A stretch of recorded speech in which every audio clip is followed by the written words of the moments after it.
Hello and welcome back to another of my history walks around Colchester. In this video I'll look at more of Colchester's historic buildings, a Roman amphitheatre and a very fine 15th century house. But I'm starting my journey here at the Church of All Saints.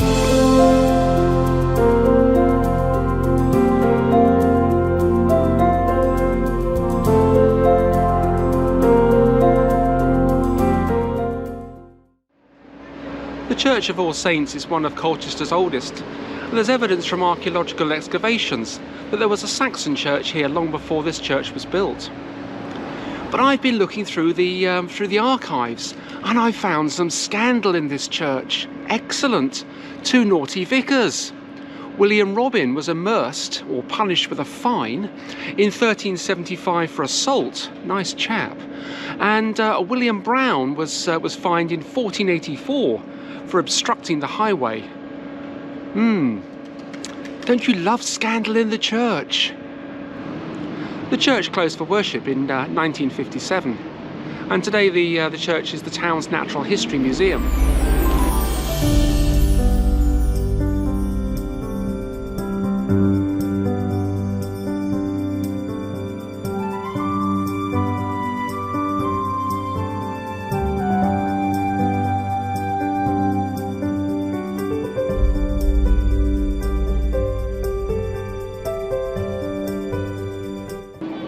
The church's bells here have also been removed. They were taken to the Church of St Peter and St Paul in Little Hawksley. And they were very interesting bells because they were Miles Gray's, and they were made in the 15th and the 16th century.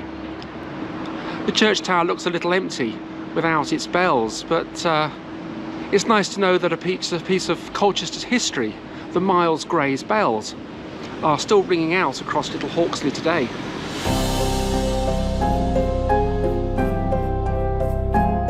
The church has quite a few interesting burials as well. Sir Charles Grey MP and his wife Sarah, well, they're buried in the churchyard. And also Nathaniel Hedge and Thomas Hedge, 2 of Colchester's finest clockmakers. Their clocks are on display at Holly Trees Museum. And there's also Mary Ann Smith. Well, she was Colchester's longest serving jailer, and she's buried here as well. There's also another grave of a man called Richard Coleman, and he was an ironmonger by trade. And it's said that his work still survives in Colchester today because he made the railings that go round St Martin's Church.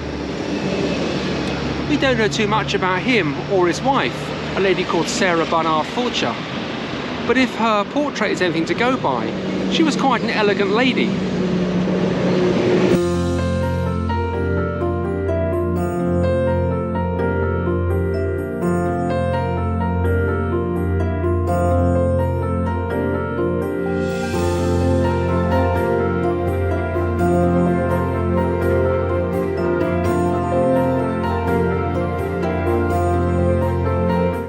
Just across the way from the church is a row of old buildings. The first is now a funeral director's, but it was once a home to 2 of Colchester's clockmakers, Jeremy Spurgeon and John Smorthwaite. The building itself actually dates from the 17th century, and the 2 next to it are 18th century.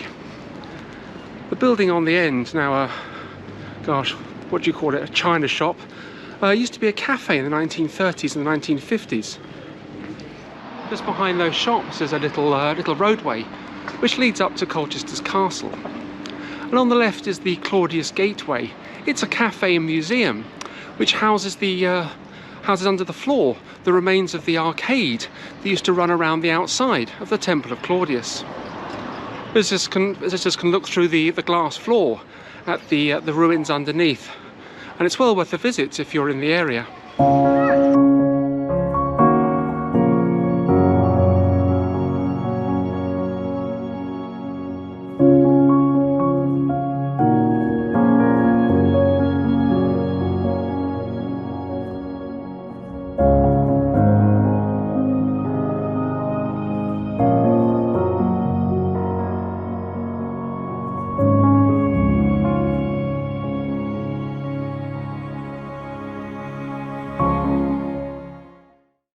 Just going to take a shortcut through the grounds of Colchester's castle It's been a castle here since it was founded in Norman times, around 1100.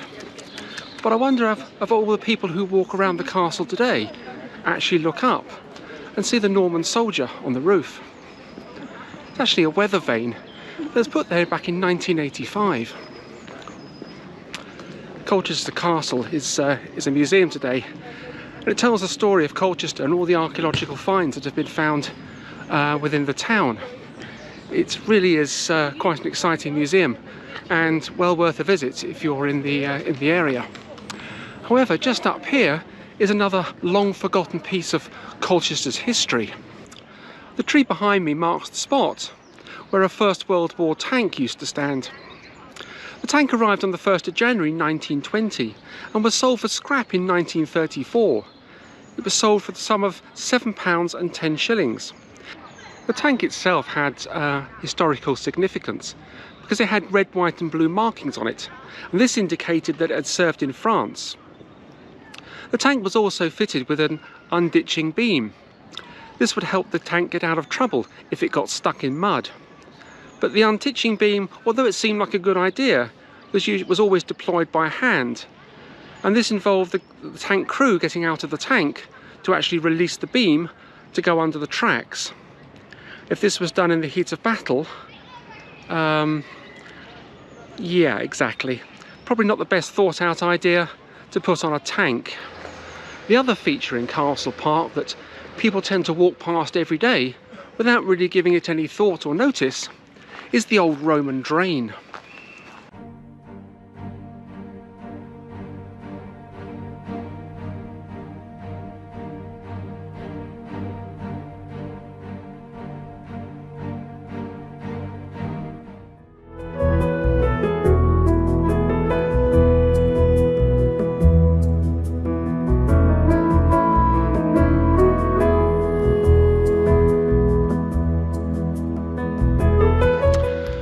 Just been having a little walk around another part of the Dutch Quarter.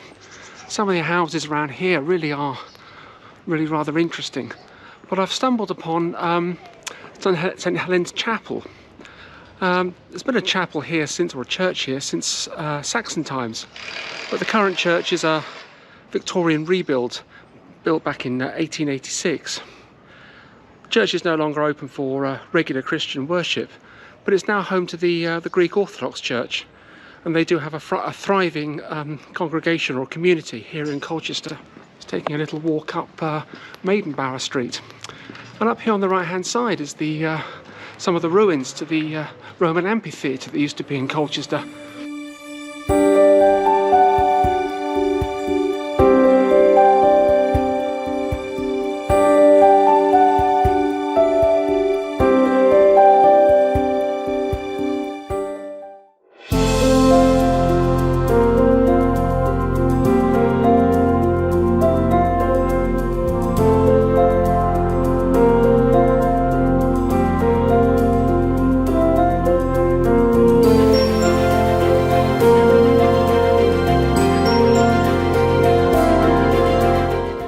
Distracted the last half an hour.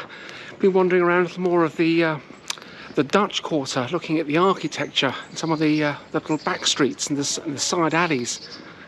Really is most interesting. But I've made my way on to East Stockwell Street.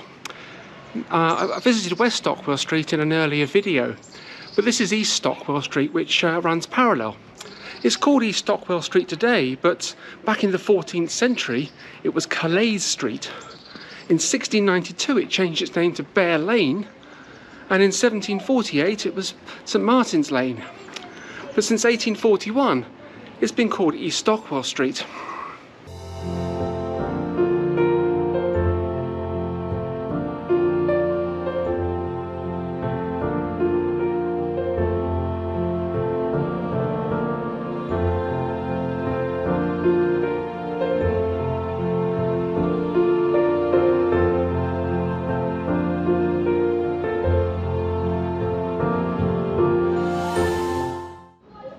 Halfway along East Stockwell Street is another of Colchester's really old houses, and this one dates from the 14th century. It's called Peake's House, after the man, Mr. William Peake, who saved it from demolition back in 1956. But the house today is actually a rental property. It's owned by a company called the Landmark Trust, and they own properties all over the country. And you can actually rent this as a holiday let. Now, the company hasn't paid me to say anything about the company at all. I have no knowledge of the company other than the fact that Peake's House behind me is owned by the Landmark Trust, and it is a holiday home. Anyway, this is where I end the vlog. I hope you've enjoyed this little video, and I look forward to seeing you on the next adventure. Do hit that subscribe button in the bottom right hand corner of your screen and leave a comment so that I know that you've seen this video. Thank you very much for watching. See you next time.